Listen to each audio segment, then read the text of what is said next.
It's the Woo Sox and the Bisons in AAA. This is a doubleheader. Let's pick it up in Game 2. Throw over to first, back with a head. Chase Shugart of the Woo Sox tries to pick off, and this is all about pickoffs and balks. You'll see what I'm talking about in just a second. Tosses a breaking ball inside, off the glove of the catcher Hernandez. He loses it. Now the 3-1 pitch. Spins down and away, ball 4. A one-out walk will put runners on the quarter. Sox. We have runners at first and third. Watch this pickoff play. The first of 2 back-to-back pinch hitters in the bottom of the 7th was hit by a pitch in his at-bat, and a throw over to first. Nothing doing.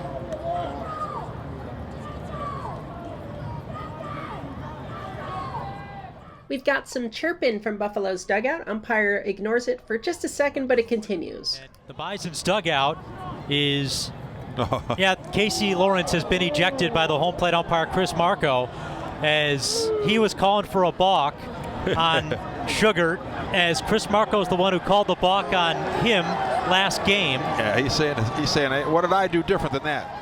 So as I said at the top, this is a double header, and the ejectee is the pitcher from the prior game who was called for a balk. So in a sec, we're going to go back to Game 1 to try to figure out what he did or didn't do. Casey Lawrence is a 35-year-old guy who's been pitching forever. And I bet you that might be the first time he's ever been called for a balk. Yeah. Better late than never. Same thing about an MLB debut, for that matter. Let's get back to Game 1 and see what happened. 2-0 pitch.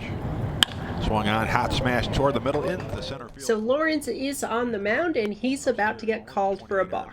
As Lawrence sets up high. Quick move to first. They got him. Oh, they called a balk. Oh, they called a balk, and Casey Lawrence is not happy with that call. He had him picked off clean as a whistle. And the first base umpire, Chris Marco, called a balk. Fascinating thing is, because this is AAA, the first base umpire for Game 1 is the plate umpire for Game 2. Very rarely do you see a right-handed pitcher. I don't see much there. First base umpire very demonstratively slaps his knee, so it's a leg issue. It could be a step balk or it could be a knee issue. The Stanek video at Dodger Stadium is related to this. After we were talking about the potential for a start-stop, which he definitely did, it was a good call, we talked about a college play that showed a knee pop balk. This was on the front leg, and so the question then is, back in AAA, was this a knee pop or was this a failure to step? I don't see much there. The 2 types of balk that can come from that umpire gesture are knee pop or step, and given that I do not see a knee pop violation at all, I'm going to go with this being a step balk, which means the pitcher failed to step directly toward a base before throwing to that base. What that means is the pitcher must gain direction and distance. It's not good enough to just raise your free foot and drop it back down in the same spot before throwing. It actually has to gain distance to the base you want to throw to. Otherwise, it is a balk. 28 RBIs as Lawrence sets up high. This is absolutely not the best angle for it, so let's do a split. This is where the pitcher's foot starts prior to the throw, the free foot. There's the pitcher's spin, and that's where the foot ends up. Given that, I think this is going to be called as a step balk. He failed to step toward the base by gaining distance.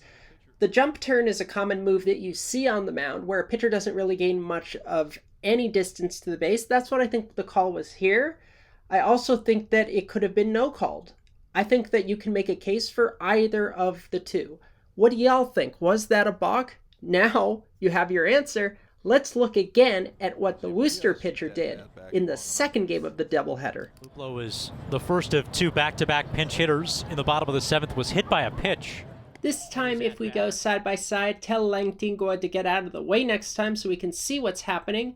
The 2 pitchers seem to move their feet about the same in terms of distance, although the Worcester pitcher has a much smoother and higher leg kick. I've never seen him called for a balk.